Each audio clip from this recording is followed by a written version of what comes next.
말씀 듣기 전에 한번 우리 옆에 분들 반갑고 우리 기쁜 얼굴들을 보시면서 한번 우리 웃으면서 같이 한번 인사 나눠볼까요? 잘 되고 있습니다. 기대해야 됩니다. 잘 되고 있습니다. 기대해야 됩니다. 네. 자, 오늘 기대를 가지시고 오늘 또 말씀 가운데 은혜 받으시기 바랍니다. 오늘 여러분과 함께 나눌 말씀 제목은요, 은혜, 믿음, 성경. 은혜, 믿음, 성경이라는 제목으로 또 함께 이 말씀의 은혜를 나누고자 합니다. 자, 오늘 이 10월 마지막 주 주일은 사실 우리에게 매우 뜻깊은 그런 주일입니다. 어떤 날이냐면요, 바로 종교개혁 주일이라고 부르는 날입니다. 이 날은 이제 우리 교회뿐만이 아니라 우리나라, 또 우리나라뿐만이 아니라 전 세계의 모든 이 개신교 교회들이 종교개혁 주일로 함께 지키고 있는 그런 날입니다. 자, 왜 이 10월 마지막 주가 종교개혁 주일이 되었냐 하면요, 그 종교개혁에 불을 지폈던 한 사건이 있었던 날이 바로 그 사건이 어떤 사건이냐면 루터가 비텐베르크 교회 정문에다가 95개조의 항의문을 붙였던 바로 그 날이 10월 31일. 10월 31일. 우리 어떤 날로 알고 있습니까? 그렇죠. 10월의 마지막 날. 그렇죠. 아직도 기억하고 있어요. 10월의 마지막 날. 우리가 기억해야 될 이유가 사실은 여기에 있습니다. 그 10월의 마지막 날이 이 바로 종교개혁에 불을 지폈던 바로 그 날이었던 것이죠. 그때가 언제냐면 1517년. 이제 내년이 되면요, 내년이면 500주년이 벌써 되는 해가 됩니다. 그러니까 올해는 499년째가 되는 거죠. 벌써 종교개혁이 있었던 때로부터 아주 오랜 시간이 벌써 지난 것 같습니다. 자, 루터가 95개조의 항의문을 붙이던 그 시대, 왜 이 종교개혁이 일어날 수밖에 없었냐 하면, 그 시대는 이 교회가 이 세상 모든 권력의 가장 높은 곳에 정점에 있던 바로 그러한 시대이기 때문입니다. 세상의 왕들보다 이 교황이 더 높은 곳에 있으면서 왕들을 막 이리저리 부려먹던 이러한 시대였던 것이죠. 그때 그 교회의 수장인 교황의 힘이 얼마나 강했는가를 보여주는 한 사건이 이 역사책에 보면 나오는데요, 이름하여 카노사의 굴욕이라고 불리는 그런 사건입니다. 아마 들어보셨을 텐데, 그 당시에 그 가장 큰 힘을 가지고 있던 나라인 신성 로마 제국의 황제 하인리 4세가 이 교황한테 밉보이는 바람에 잘못했다고 찾아가 비는데, 눈이 내리는 눈밭에 무릎을 꿇고 앉아가지고 사흘 밤낮을 그러고 앉아갖고 빌어서 겨우 용서를 받았던 그러한 사건입니다. 바로 이것을 이제 카노사의 굴욕이라고 이름을 붙였고요. 그것이 얼마나 교황이 힘이 세면은 왕이 찾아와 가지고 얼마나 굴욕적입니까? 무릎 꿇고 비는 거 왕이 그런다? 그것만 해도 굴욕적인데 눈밭에 맨발로 사흘을 그랬다. 정말 생각하기 어려운 일인데요, 그런 정도로 교황이 강력한 힘을 가지고 있었습니다. 자, 교황의 힘이 그렇게 세고 교회의 힘이 강해졌지만, 바로 그러한 시대를 우리는 역사적으로 중세시대, 이 중세시대를 또 다른 말로 뭐라고 부릅니까? 암흑기라고 이렇게 우리는 부릅니다. 교회가 세상 권력을 쥐고 세상 물질에 욕심을 부리면서 타락했기 때문에 그 세상에 발전이 없고 암흑과도 같은 시대가 되고 말았던 것이죠.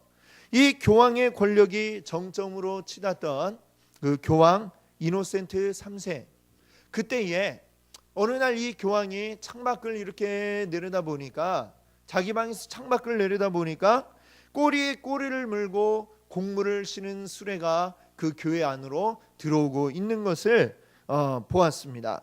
마침 옆에 누가 있었냐면 신학자 토마스 아퀴나스가 있어가지고 이 교황이 이렇게 얘기를 했대요. 우리에게 은과 금은 없다는 말은 이제 지나가서 저 많은 곡물들이 교황청 안으로 들어오는 걸 보게 이렇게 얘기를 했다는 거죠. 은과 금은 내게 없다. 이 말은 어디 나와요? 사도행전에 베드로가 성전에 들어가다가 한 거지가, 안진뱅이 거지가 좀 한 푼 줍시오 이렇게 하니까 그때 베드로가 뭐라고 그랬어요? 우리에게 은과 금은 없지만 하면서 이제 그를 일으켜 세웠던 그 말씀이 있죠. 근데 교황이 그러는 거예요. 우리에게 은과 금은 없다. 이런 얘기를 하는 시절은 이제 지나갔어 하면서 이야기를 했더니 옆에서 토마스 아퀴나스가 이렇게 얘기를 했다고 그러죠. 우리에게 은과 금이 없다는 말이 없어진 것처럼 나사렛 예수의 이름으로 일어나 걸으라, 이 말도 함께 없어졌습니다. 이렇게 얘기를 했다고 그래요. 자, 그 시대의 교회가 이제 더 이상 교회의 역할을 하지 못하고 있었다라는 것을 보여주는 그러한 일화라고 할 수가 있겠습니다. 교회는 하나님의 말씀과 동떨어져 있고 오직 돈과 권력을 밝히는 그런 성직자들의 모습만 보이던 이 시대는 역사적으로만, 세상의 역사 가운데만 암흑기가 아니라 이 교회의 역사 가운데서도 역시 암흑기라고 불리울 수밖에 없습니다. 자, 이러한 때에 루터가 95개 조의 항의문을 그 비텐베르크 교회 문에 붙임으로써 종교개혁이라고 하는 거대한 폭탄에 불을 붙였다라고 이렇게 이야기할 수가 있습니다. 종교개혁에서 루터가 매우 중요한 역할을 했지만 루터에 의해서만 이 종교개혁이 일어났던 것은 아닙니다. 이 복음서에 보면 예수님이 오실 때 언제 오셨느냐 그걸 설명하면서 때가 차매라고 하는 이러한 표현을 하고 있습니다. 때가 차니까 예수님이 오셨다라는 얘기예요. 그냥 밑도 끝도 없이 오신 게 아니라 모든 사회, 정치, 역사적으로 분위기가 무르익을 때에 그때 예수 그리스도께서 오셨던 것처럼 종교개혁이라고 하는 것도 이 모든 것들이 다 무르익어서 때가 찰 때 그때에 이제 이루어지는데 그것을 일으킨 도화선이 바로 비텐베르크 성당에서 루터의 그 95개조 항의문이었다, 이렇게 이야기할 수가 있는 것이죠. 하나님은 그 시대에 이 종교개혁이 이제 불이 붙으면 그것을 함께 이끌어 나갈 사람들도 다 예비를 해 두셨습니다. 루터뿐만이 아니라 칼빈과 그리고 쯔빙글리, 또 존 낙스와 같은 정말 기라성과 같은 이러한 사람들을 준비를 해 두셔서 불이 탁 붙으니까 그 사람들이 함께 이제 작용을 해가지고 안전한 그 종교개혁이라는 거대한 폭탄이 이제 폭발을 하게 되었던 것입니다. 자, 오늘은 우리가 오늘 말씀 가운데서 이 종교개혁자들이 주장했던 종교개혁의 가장 중요한 원리들, 그 원리 가운데 세 가지를 오늘 여러분과 함께 나누어 보려고 합니다. 가장 중요한 세 가지 원리가 있는데요, 바로 오늘 말씀 제목에 나와 있던, 오늘 제목이 뭐였죠? 은혜, 믿음, 성경이죠. 종교개혁자들이 주장했던 그 세 가지 중요한 게 무엇이었냐? 바로 오직 은혜, 그리고 오직 믿음, 오직 성경, 이것을 그들이 중요하게 이야기하였습니다. 자, 그 중에 첫 번째 원리, 오직 은혜, 오직 은혜입니다. 라틴어로는 솔라 그라티아라고 이렇게 부르는데요, 오늘 본문 말씀인 에베소서 2장 8절을 우리 한번 같이 다시 한번 읽어보겠습니다. 같이 함께 읽겠습니다. 너희는 그 은혜에 의하여 믿음으로 말미암아 구원을 받았으니 이것은 너희에게서 난 것이 아니요 하나님의 선물이라. 아멘. 자, 이 말씀을 보시면은 은혜라는 말이 앞에 나오는데요, 은혜 말고도 또 종교개혁의 중요한 원리 가운데 하나인 믿음이 또 이 말씀 가운데 나오는 것을 볼 수 있습니다. 자, 그 부분만 한번 보시면 은혜에 의하여 믿음으로 말미암아 구원을 받았으니, 자, 이 말씀을 한번 잘 생각해 보세요. 자, 구원을 받는데 어떻게 해서 우리가 구원을 받는다고 말씀하고 있습니까? 말이 길어서 복잡한데 잘 한번 생각해 보세요. 은혜에 의하여 그리고 믿음으로 말미암아. 자, 한번 생각해 보세요. 그러면 우리가 은혜로 구원받는다는 말입니까? 믿음으로 구원받는다는 말입니까? 자, 사실 이런 질문은 어떻게 보면 굉장히 좀 그래요. 무슨 질문 같으냐면 엄마가 좋아, 아빠가 좋아 같은 이런 질문처럼 생각이 됩니다. 자, 우리가 구원받으려면 은혜도 있어야 되고 그리고 믿음도 있어야 하죠. 자, 그런데 이 구절을 영어 성경으로 이렇게 보면은 어떻게 이제 표시가 되어 있냐면은 어떻게 글이 되어 있냐면은 우리가 구원받은 것은 은혜에 의해서라고 이렇게 먼저 쭉 적어놓고 그 다음에 쉼표하고서 쉼표 찍고 그 옆에 믿음을 통해서 이렇게 이제 적혀져 있는 것을 보게 됩니다.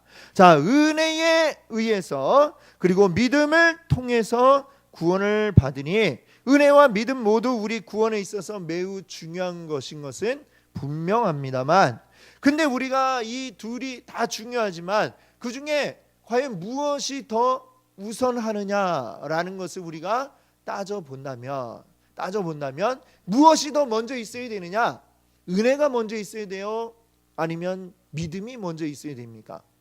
은혜가 먼저 있어야 할 것입니다. 시간적으로 우리가 시간 순서로 이렇게 따져보아도 시간적으로 봐도 어때요? 먼저 하나님이 우리에게 은혜를 베푸셔야 그 다음에 우리가 믿을 수 있는 여지가 생겨지는 것이죠. 만약 하나님 은혜를 베풀지 않으셨다면 우리는 믿고 자시고 할 게 아예 없는 것입니다. 그래서 하나님이 먼저 우리에게 은혜 베풀기로 하셨기 때문에 우리가 비로소 믿음도 가질 수 있다.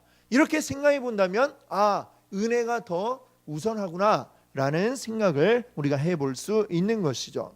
이 은혜라고 하는 것은 모든 것에 다 우선하는 것입니다.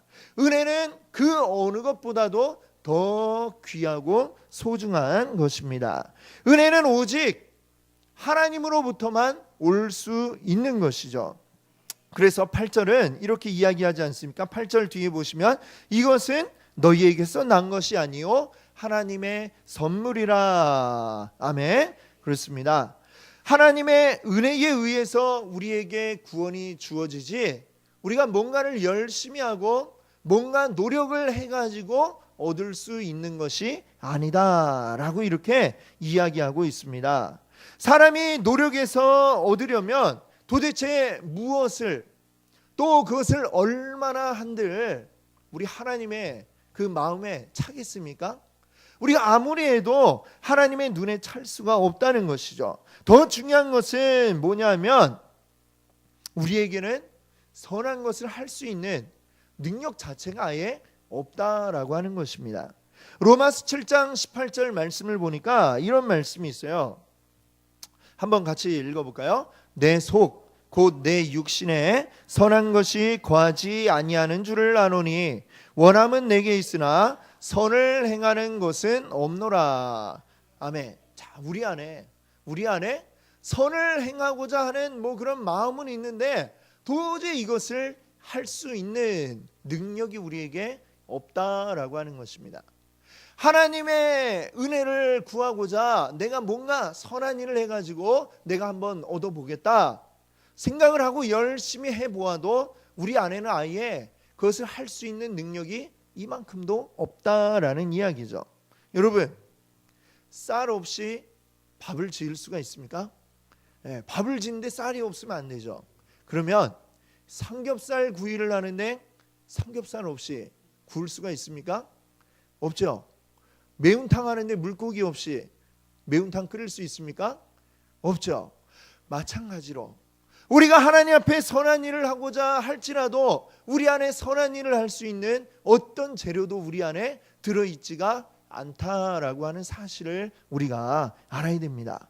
그것이 없기 때문에 하나님은 우리에게 은혜를 베푸실 수밖에 없었다는 것이죠. 하나님의 그 은혜로 우리에게 예수 그리스도를 보내주지 않으셨더라면 우리는 아무것도 할 수 없는 그냥 죄로 인한 타락한 그러한 상태에 머물 수밖에 없다라고 하는 사실을 오늘 여러분들 기억하시기 바랍니다. 그렇기 때문에 종교개혁자들은 바로 오직 은혜라고 하는 이러한 원리를 우리에게 이야기했던 것입니다. 두 번째로 생각할 종교개혁의 원리는 오직 믿음입니다. 오직 믿음. 앞서 우리는 이 에베소서 2장 8절 말씀을 우리가 함께 보면서 우리 구원에 있어서 하나님의 은혜가 이 모든 것에 다 우선하고 가장 중요하다라고 이렇게 말씀을 드렸습니다. 그러나 은혜만으로 우리의 구원이 다 이루어질 수 있는 게 아니다라고 하는 것입니다. 은혜만큼 중요한 것이 또 있는데 그것이 바로 믿음이라고 하는 것이죠. 자, 에베소서 2장 8절에 그 믿음으로 말미암아라고 했는데 믿음으로 말미암아 이 부분이 영어 성경에 보면 through faith 이렇게 되어 있습니다. through라고 하는 영어 전치사죠. 전치사인데 이 through라고 하는 전치사가 가진 뜻은 어떤 것이냐면 무엇인가를 가운데를 확 꿰뚫고 지나가는 이런 것을 through라는 말로 이렇게 표현을 합니다. 즉 through faith 하면 뭐냐?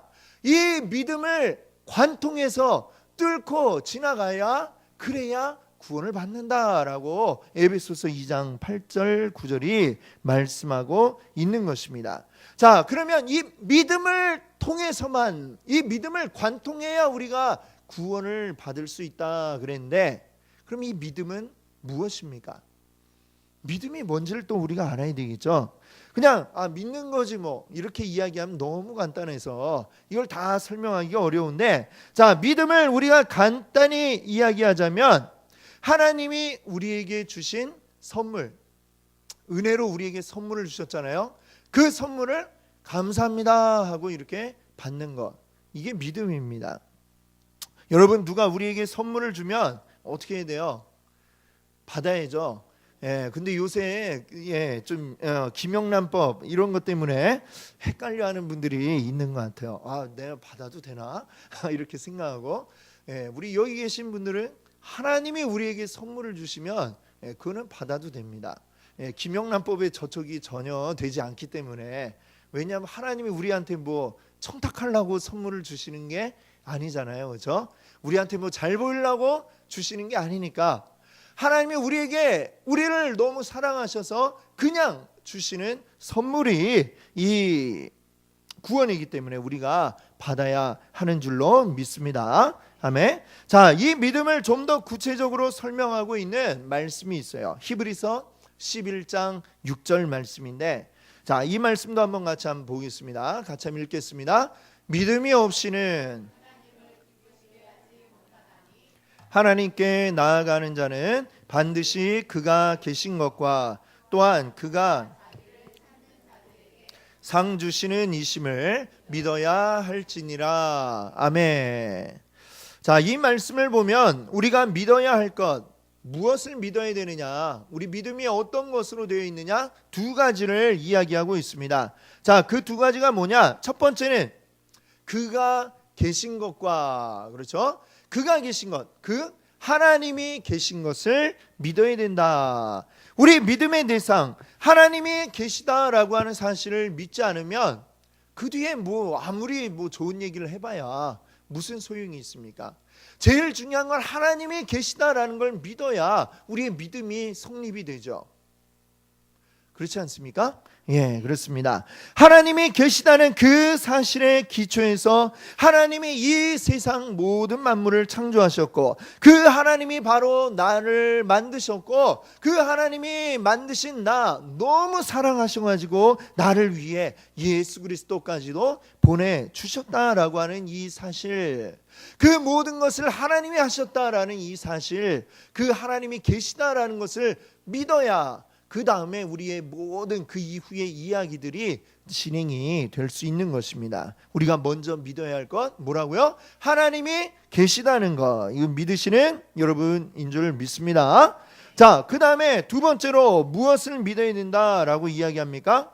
하나님께서는 자기를 찾는 자들에게 상 주시는 이심을 믿어야 한다. 이렇게 말씀하고 있습니다.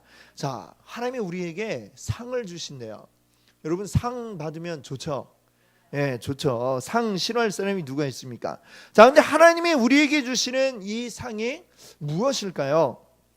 요한계시록을 보면 하나님 나라에 대해서 설명하면서 온갖 다양한 종류의 보석들 이름을 막 나열하고 있습니다. 하나님 나라 보니까 얼마나 화려하고 아름다운지, 여기는 뭐 무슨 보석 같고 여기는 무슨 보석 같고 이렇게 쭉 적혀 있는 것들을 볼 수가 있습니다.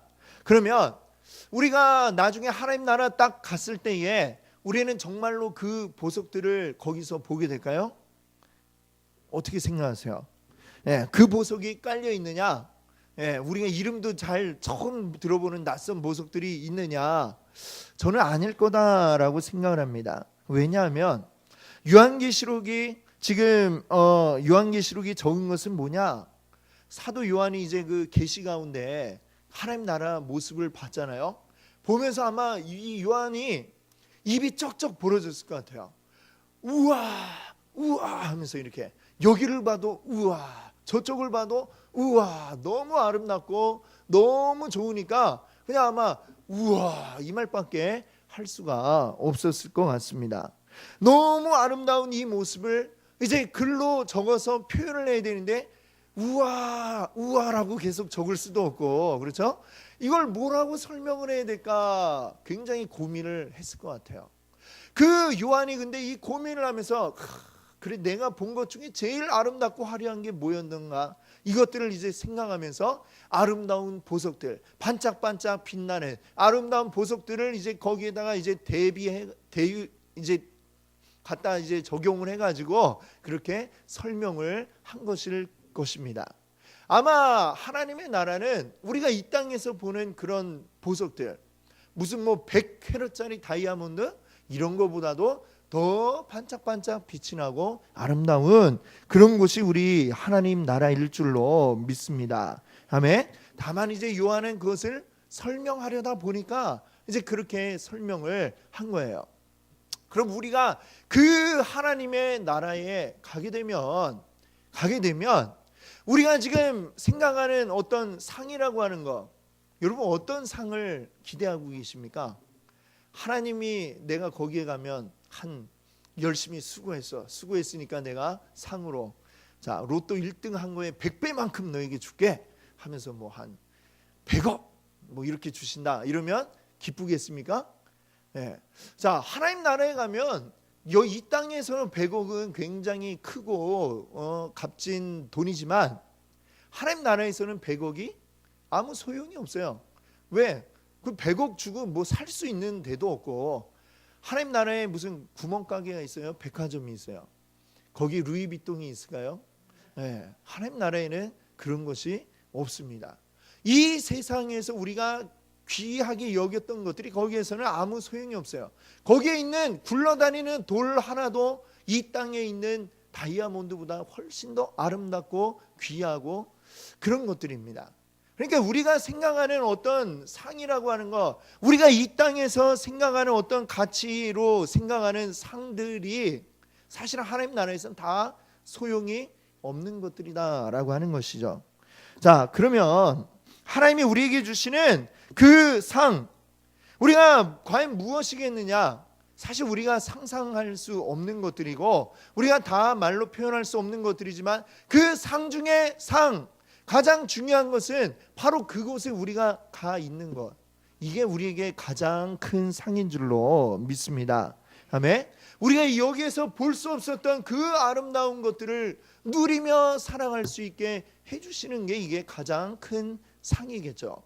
그러면 그 상을 얻기 위해서 우리에게 가장 중요한 역할을 한 분이 있습니다. 그분이 누굴까요? 예수님이죠. 예수 그리스도. 예수님이 우리에게 오시지 않았더라면 우리가 어떻게 감히 하나님 나라를 꿈꿀 수나 있었겠습니까? 그러면 우리가 그곳에 갈 수 있도록 이곳에 오신 예수님, 어쩌면 예수님이 우리에게 진짜 가장 큰 선물이다, 하나님이 우리에게 주신 가장 최고의 상이었다라고 우리가 이야기할 수 있을 것입니다. 여러분, 우리가 그 천국에 가게 되면 이 누릴 것들 생각해 보세요. 계시록 21장 4절은 이렇게 이야기합니다. 모든 눈물을 그 눈에서 닦아주시니 다시는 사망이 없고 애통하는 것이나 곡하는 것이나 아픈 것이 다시 있지 아니하리니 처음 것들이 다 지나갔음이로라.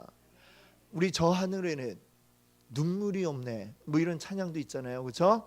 저기에 가면 우리가 이제 눈물 흘릴 일이 없습니다. 적어도 기쁨의 눈물을 흘릴지 모르지만 슬픔의 눈물을 흘릴 일이 없습니다. 슬퍼서 애통해야 할 일들도 없고 우리에게는 계속 기쁨과 즐거움이 가득하게 될 것입니다. 그것들을 우리가 누리게 될 터인데 바로 그것을 위해 우리 예수 그리스도께서 오셨다는 것, 그 예수 그리스도가 우리에게 가장 큰 상이라고 하는 것, 그 상을 우리에게 주신 분이 하나님이다라고 하는 것을 믿는 믿음을 가져라 라고 이렇게 말씀하고 있는 것이죠. 자, 근데 이 믿음을 이제 믿음에는 네 가지 종류가 있어요. 이렇게 분류를 해보자면 우리가 믿는다라고 할 때 네 가지로 이렇게 이야기할 수가 있는데 그 중에 세 가지는 잘못된 것이고 그 중에 한 가지는 제대로 된 것이다 이렇게 이야기할 수 있는데 네 개를 한번 말씀드려 볼 테니까 그 중에 뭐가 잘못되고 뭐가 잘된 것인가 한번 답을 한번 맞춰보세요. 첫 번째 믿음은 뭐냐면 미신입니다. 미신이란 무엇입니까? 없는 것을 믿는 게 미신이에요. 존재하지 않는 것, 그런 것을 믿고 있는 것처럼 생각해서 막 하는 이것이 미신. 두 번째는 뭐냐면 맹신입니다. 맹신은 뭐냐? 그냥 덮어놓고 무조건 믿는 것, 이것을 우리가 맹신이라고 합니다. 세 번째는 뭐냐? 광신인데요. 제 졸업한 고등학교 이름이 광신고등학교예요. 예. 자, 그런데 이 광신이란 뭐냐? 광신은 자기 멋대로 믿는 겁니다. 이 내가 믿는 대상과 관계없이 내 멋대로 내 생각대로 믿는 게 광신이다라고 하는 것이죠. 네 번째는 뭐냐? 확신입니다. 확신이란 사실에 근거한 믿음, 그리고 진리에 근거해서 받아들이는 믿음, 이것이 확신이죠. 자, 이 네 가지 중에 무엇이 제대로 된 믿음일까요? 그렇죠. 4번 확신. 그렇습니다. 바로 우리 사실에 근거한 믿음, 진리에 근거한 믿음을 우리가 받아들여야 되는 것이죠. 자, 우리는 없는 것을 믿는 것도 아니고 그냥 덮어놓고 무조건 믿는 것도 아니고 그냥 내 뜻대로 내 마음대로 믿는 것도 아닙니다. 우리 믿음은, 우리 하나님을 믿는 믿음은 확실한 근거를 가지고 우리가 믿는 것인데 그 믿음의 근거가 어디 있을까요? 그 믿음의 근거, 이것이 이제 말씀드릴 종교개혁의 그 중요한 세 번째 원리인 것입니다. 오직 성경. 그렇습니다. 우리 믿음의 근거가 어디에 있다는 얘기예요? 오직 성경에 있다라고 하는 그러한 이야기인 것입니다. 성경 외에 다른 것이 우리의 근거가 될 수가 없습니다. 오직 이 성경은 우리가 무엇으로 알고 있습니까? 하나님의 말씀이죠. 우리가 하나님께서 우리에게 나 이런 사람이 아니죠. 나 이런 존재다 라고 우리에게 일러주지 않으시면 우리는 하나님을 아무것도 알 수가 없습니다. 그렇기 때문에 하나님이 우리에게 내가 어떤 존재인가 라는 것을 알 수 있게 일러주신 것이 바로 이 성경 말씀인 것이죠. 우리는 성경을 통해서 하나님을 알 수 있고 성경을 통해서 믿음을 가질 수가 있는 것입니다.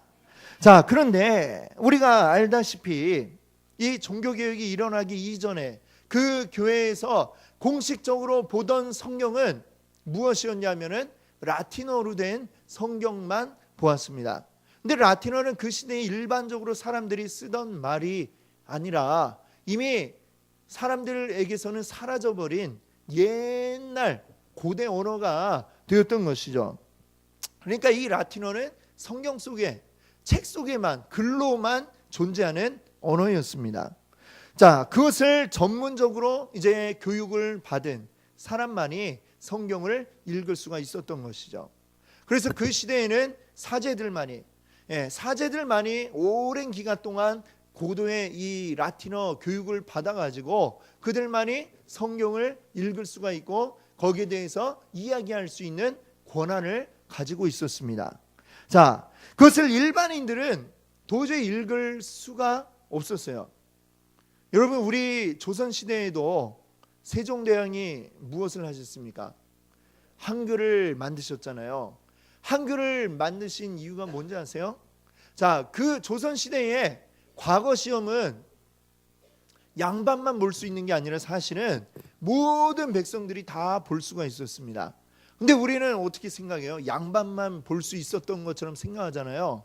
그 이유는 뭐냐면 사실 양반이 아니면 과거 시험 하기가 굉장히 어려웠기 때문입니다. 왜? 일반 백성들은 하루 종일 정말 뼈 빠지게 일하는데 일하고 들어오면 쉬고 자기 바쁜데 언제 집에 들어와 가지고 그때는 다 쓰던 말이 뭐예요? 한문이잖아요. 한문을 이걸 언제 공부를 하고 있겠어요? 한문은 정말 우리가 굉장히 공부하기 어렵죠. 그렇죠? 우리 자녀들이 이제 초등학생인데 보니까 이제 학교에서 조금씩 한문 공부를 하는 것 같아요. 근데 굉장히 싫어하더라고요. 와, 한문 없는 세상에 살고 싶다 막 이렇게 얘기를 하고, 한번 우리 딸이 장래 꿈을 변호사 일을 하겠다 이러는 거예요. 그래갖고 변호사 하려면 한문을 굉장히 많이 알아야 되는데 책이 제목부터 다 한문으로 돼 있는데 얘기를 했더니 그러면 안 하겠다 이렇게 얘기를 하더라고요. 네, 그만큼 한문은 글자 수도 많고 뜻도 많고 이게 공부를 어지간히 해갖고는 되지가 않는 거예요. 그래서 세종대왕께서 이 백성들이 이 모든 뜻을 알 수가 없으니 내가 모든 사람이 알 수 있게 하기 위해 내가 한글을 만드노라 해서 훈민정음을 만드셨잖아요. 마찬가지로 이 시대에도, 중세 시대에도 마찬가지예요. 사람들이 성경을 알고 싶어도 알 수 있는 방법이 없는 거예요. 라틴어 공부하면 되잖아. 그러면 라틴어를 어떻게 공부해요? 이걸 수많은 시간을 전문적으로 공부하지 않으면 알 수가 없는데 일반 백성들은 할 방법이 없었던 것이죠.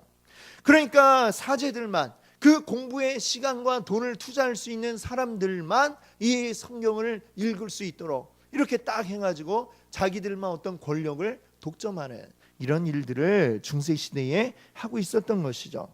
자, 그래서 우리의 믿음이 바로 이 성경 말씀에 근거해야 되는데 그 시대에는 성경을 알지 못하니까 잘못된 신앙들이 생겨나게 되는 것이죠. 그 잘못된 것들이 지금까지도 계속해서 내려오고 있는 것을 우리가 보게 되는 것입니다.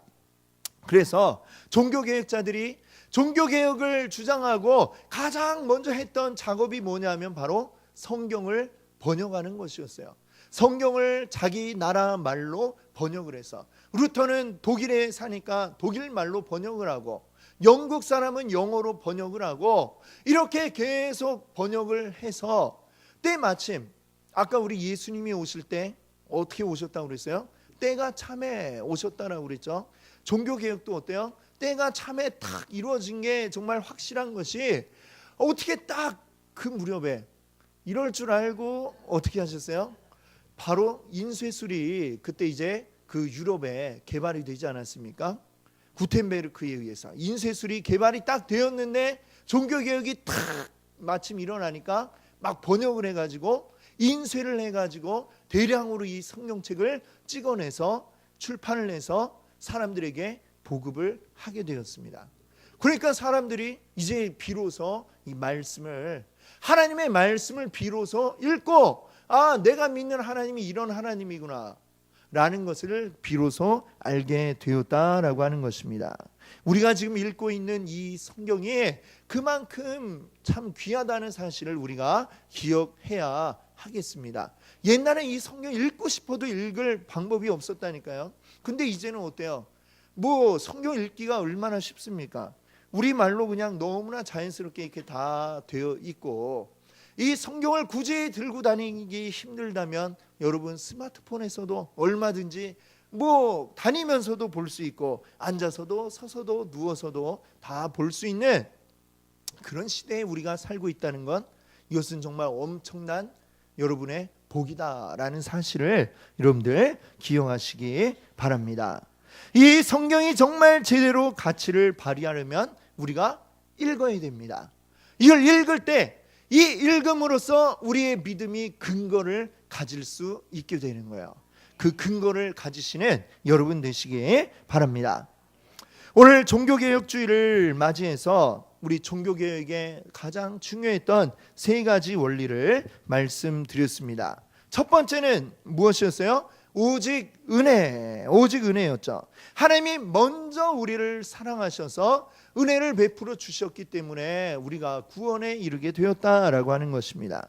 그리고 두 번째는 무엇이었습니까?